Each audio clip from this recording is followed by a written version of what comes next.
আমার মতো কে কে আছে ছোলা ভিজানোর কথা একদমই মনে থাকে না? আমার কিন্তু মনেই থাকে না। দেখেন এদিকে কিন্তু আমি আজকে 3টার পরে ছোলা ভিজাইছি। এটা কিন্তু গরম পানি করে ভিজাই রাখছিলাম। আর তারপরে এখন কিন্তু 4টা বাজে, 4:30।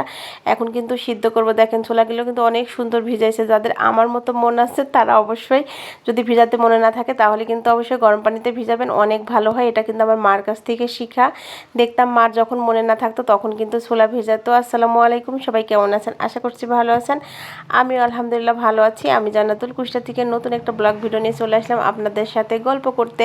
আর এই তো গল্পটা আজকে ইফতারি বানাতে গল্প করবো আপনাদের সাথে। আজকে কিন্তু ছোলা সিদ্ধ করতে দিয়ে দিছি, যেহেতু ছোলা সিদ্ধটা দুপুরবেলা করা হয়, আজকে কিন্তু করতে পারিনি।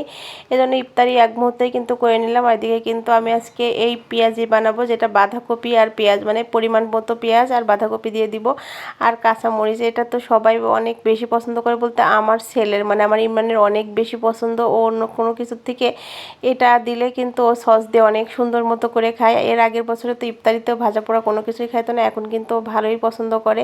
আর এটা মাখায় রাখলাম। আর এখানে কিন্তু বেসম, যেহেতু আলুর চপ আর বেগুনি বানানো হবে, এর জন্য কিন্তু বেসমটা সুন্দর মতো কিন্তু মাখায় নিচ্ছিলাম সব কিছু দিয়ে। এখানে দিয়ে দিছি ঝালের গুঁড়া, হলুদের গুঁড়ো, ধনের গুঁড়ো সব কিছু দিয়ে। এদিকে কিন্তু ছোলাটা রান্না করতে অন্য চুলাতে দিয়ে দিছি। এদিকে আস্তে আস্তে রেডি করছে। আসলে ইফতারির সময় কিন্তু অনেক বেশি চাপ হয়ে যায়, কারণ সবাই ইফতারি গুছানো, প্লেটে প্লেটে গুছানো, তার সাথে কিন্তু মানে ইফতারি বানানো বেশি কষ্ট হয়ে যায়, যেহেতু আমার একা একাই সব কিছু করা লাগে। কারণ দুপুরবেলা কিন্তু আবার অনেকে বলে, আপু আপনি তো কাজের মানুষ আছে, আপনি কী করেন? আসলে সকাল থেকে দুপুর পর্যন্ত যতগুলো কাজ থাকে সব কিন্তু আপা করে চলে যায়। আর বিকেলের পর থেকে কিন্তু কাজটা আমারই সম্পূর্ণ করতে হয়, বাসন মাজা থেকে শুরু করে সব কিছু। আসলে বিকেলে যা কাজ থাকে, রান্না বান্না কম বেশি সব কিছু কিন্তু আমি করি। আমার কাজ করতে খারাপ লাগে না, আলহামদুলিল্লাহ অনেক ভালো লাগে। যেহেতু আমি আমার ইমরানের জন্য মানে বেশি একটা সময় বাসায় থাকতে পারি না সকাল থেকে, কারণ ওর স্কুল থাকে, কোচিং থাকে, কারণ ও একা একা একদমই যাওয়া আসা করতে পারে না, আর একা একা ছাড়তেও ভয় লাগে এই জন্য। আর এই জন্য আমি যাওয়া আসা করি, এই জন্য বাসার কাজগুলো আপাই করে। আর এদিকে ছোলাটা গল্প করতে করতে কিন্তু রান্না করে নিলাম। আর এভাবে ছোলা রান্না করলে কিন্তু অনেক বেশি মজা হয়।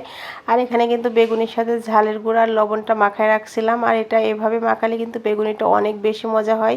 আর এই বেগুনিটা কিন্তু আমাদের বাসায় সবার অনেক বেশি পছন্দ হয়। অনেকে জিজ্ঞাসা করে, আপু আপনারা তো মাত্র 3জন মানুষ, তাহলে এত মানুষ আপনি কোথায় পান? আসলে আমি এত মানুষ বলতে আমার বর একাই, মানে একটা বাপের একটাই ছেলে নাকি বলে এটাই। আর আমার ননদরা আছে, সবাই মিলে কিন্তু আমরা একসঙ্গেই থাকা হয়। আর আলহামদুলিল্লাহ সবাই মিলে থাকতে কিন্তু অনেক বেশি মজা হয়। আর এদিকে কিন্তু ইফতারির জন্য সবাইকে প্লেট গোছানো লাগে, এই জন্য সবার জন্য কিন্তু আজকে আলু চপটা আমি খুব একটা বানাই না, কারণ আলু চপটা আমার ইমরানেরও ভালো লাগে না, আমারও খুব একটা পছন্দ হয় না। একটা সময় কিন্তু আলু চপ অনেক বেশি পছন্দ ছিল, কিন্তু আম্মার আবার আলু চপটা অনেক বেশি পছন্দ। তার জন্য ভাবলাম যে আজকে আম্মা তো প্রতিদিন বলার পর আলু চপ বানানো হয়, আর আজকে নাই বলতে আমি বানাবো, এই জন্য কিন্তু আলু চপটা বানিয়ে নিলাম। আর মাশাআল্লাহ অনেক সুন্দর হয়েছে আলুর চপগুলো। অবশ্যই কমেন্টে জানাবেন কেমন হয়েছে। আমি জানি ভাজা পোড়া সবাই কম বেশি অনেক সুন্দর করে বানাতে পারে, কিন্তু আমি যেভাবে বানাই সেটাই আপনাদের সাথে শেয়ার করি। আর আমার রান্না বান্নার ভিডিওগুলো সবথেকে বেশি পছন্দ করে আমার প্রবাসী ভাইরা, আমার অনেক বেশি ভালো লাগে, কারণ আমি জানি আমার প্রবাসী ভাই বোনরা কিন্তু অনেক সুন্দর রান্না করতে পারে আমার থেকে হাজারটা গুণ। তারপরও কিন্তু কমেন্টে বলে বা ইনবক্সে এসে বলে, আপু আপনার রান্নাগুলো আমার অনেক বেশি ভালো লাগে। এজন্য কিন্তু মাঝে মাঝে রান্নার ভিডিও দেওয়ার চেষ্টা করি। আর বেশিরভাগ সময় আমি যখন রান্না করি সেই রান্নার ভিডিওগুলোই কিন্তু দেওয়া হয়। এদিকে কিন্তু সবার জন্য প্লেট গুছানো হয়ে গেছে। অনেকে আবার বলবে, আপু আপনার ইফতারিতে কোনো ফল নাই কেন? আমাদের বাসাতে কিন্তু সেভাবে ফল কেউই ইফতারিতে পছন্দ করে না, যার যখন প্রয়োজন সে তখন নিয়ে খায়। আর ইফতারি প্লেটে আমরা ফল খুব একটা দেওয়া হয় না, মাঝে মাঝে তরমুজটা দেওয়া হয়, বাসাতে আজকে তরমুজ নাই। আর আমার যেটা আমি ডেলি ব্লগ করি সেটাই আপনাদের সাথে শেয়ার করি, একদমই লজ্জা লাগে না। যাই হোক, এই ভিডিওটা এই পর্যন্ত, সবাই ভালো